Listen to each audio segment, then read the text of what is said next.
Thanks very much for having me here. We're a graphic design studio based in Sydney.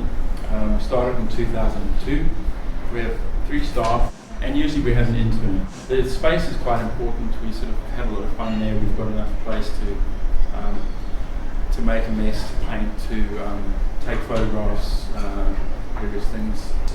When I grew up, both my father and my grandfather had actually passed away, and I kind of discovered their lives through these old shoeboxes, shoeboxes and suitcases that were sort of in the back of the cupboard.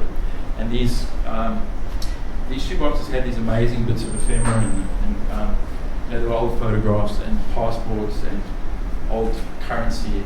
And I think I kind of made a connection with all of the stuff. And I guess the idea that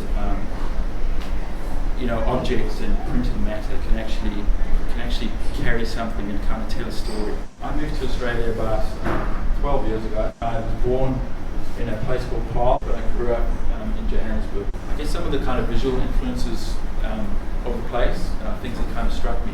There's a lot of colour, very bold statements, a lot of contrast. Also, another notion that's definitely crept through is this idea of making things with found objects.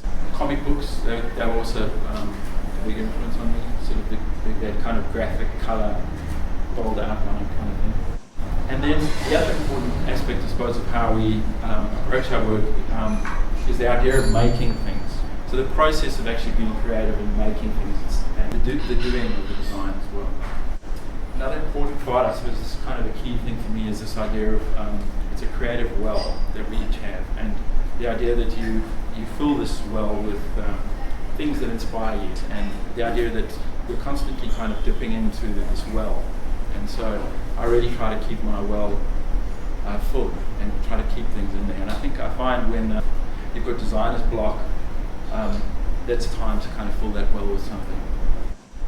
And then also just the process of seeing, or actually looking at a situation and trying to see something in it, and having the seeing act actually be quite creative. There's actually quite a lot of fun to be had with that. This first job we're going to be talking about is it was for the Dictionary of Australian Artists Online. So what we did there is we sort of broke down the idea of a dictionary, and we broke it down to the alphabet, and we came up with this idea of relating the letters of the alphabet to kind of pixels. The interesting thing is that kind of idea can be expanded into various other things. You can make all kinds of different pictures, just always using the 26 pixels. One of the clients you guys would probably know us best for was Moonlight Cinema. When we started with them, it was very much about sort of letting them kind of own the moon and also this outdoor experience. So and also just kind of making a very bold, strong statement. And then as the kind of relationship's growing, we've been able to push the clients a little bit further and hopefully do something better. The next year, we base it all around the similar kind of ideas with the night and nature, but we use fairy tales as the sort of backdrop for the next year. Well, there's so many applications of the identity, and so a vector sort of based illustration is quite a practical way to go with them. Well, last year, what we did then is we sort of wanted to add another element to these illustrations. They still relate to nature and all that sort of thing, but they're also sort of typography as well. It's also a kind of way to engage with the audience and something to get beyond just sort of giving someone a nice looking picture. With Moonlight, you go and you have a picnic and you sit on the grass. So it's just that idea of opening a picnic basket, just kind of capturing that experience in the book. We were also asked to guest design an issue of Object magazine. It kind of deals with design and craft in Australia. And the issue we were given, they gave us the theme of patterns, prototypes and blueprints. So here we designed a custom typeface, and the idea with this was it was supposed to look sort of half designed, like it was kind of in the process of being designed.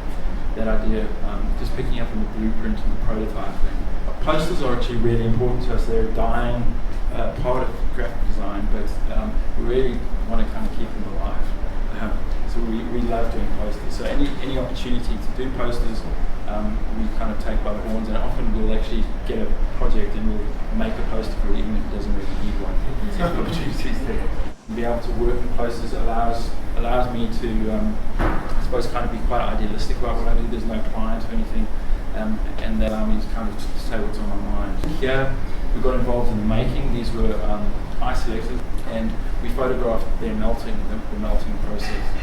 Another project was the Powerhouse Museum in Sydney. They asked us to basically go and find a discarded chair, but you had to sort of reimagine it and revalue it. What we wanted to do is we wanted to do something that had, I suppose, kind of had an element of what we do, the communication design part of it. But what I was really kind of concerned about is the names that we give to these objects. So that, usually it's referred to as a lawn chair. So I thought, well, let me make that communicate a little bit better. Okay, then I saw, which I touched on earlier. Basically, it was a visual communications exhibition where they took this alleyway and they give that space to graphic designers to respond to a brief. The kind of underlying idea is it's a way to engage with the public about graphic design. On the left is graphic design as the visual representation of ideas, and on the right, at its best, it communicates with its audience, it surprises, entertains, delights, and even shifts perception. So that the idea that there you're breaking through the brick wall. The following year, this time there was a theme, the smile in the mind. These girders had been put up on the side, which obviously were there for stability because the thing was falling down. And we thought, well, they look like shelves. So we went and photographed all the objects in the studio, and we sort of made big, oversized printouts and we put them all the way along the shelf. So when someone kind of walks past, they go, actually, there's a kind of a smile moment there. 3 years later, we were actually given the task of designing the collateral and the book for ISOR. What we did this time is we sent out a call for entries to various designers, and then they received this poster as a kind of a call for entries. And then what we did to kind of advertise the event, we overprinted the poster in the same run, so that actually becomes the promotional poster. So all the bits that were relevant to the designers and that sort of thing were kind of blanked out, but they're sort of there as well. There's just some spreads from the book. So the way we did it is we actually basically had the one side of the book, a concertina folder that basically had all the information about particular projects and the rationale behind projects. And the other side, we actually represented that whole, we represented the entire alleyway. So that's actually the book stretched out. So you can actually see each of the projects in situ. And then just some of our kind of stationery and collateral. This is our compliment slip. So we thought, compliment slip, just looked at it a different way. What's a compliment? So you can actually, when you send something, you can actually tick a box. So they were a design school, and they had, they still are a design school, but at the time, they had 10 different courses, all creative courses.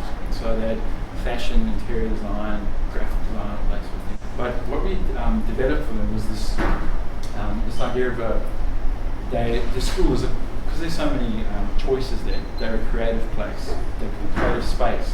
So we really try to kind of express this idea of them being a creative space. We're in a square which anything can kind of happen. And it's kind of like a brand device, not a logo, but it can just be used in various ways. The brochure that we created had to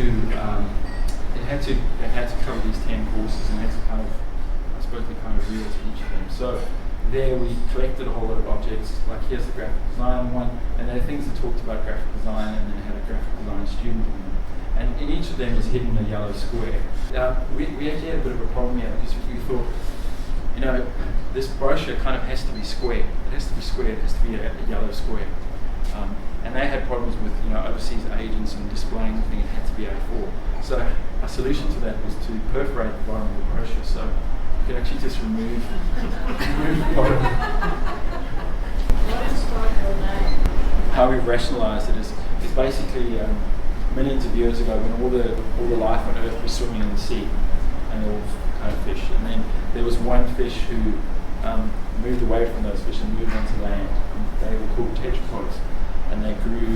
Their fins sort of developed into legs. And it's kind of the spirit of that guy we celebrate.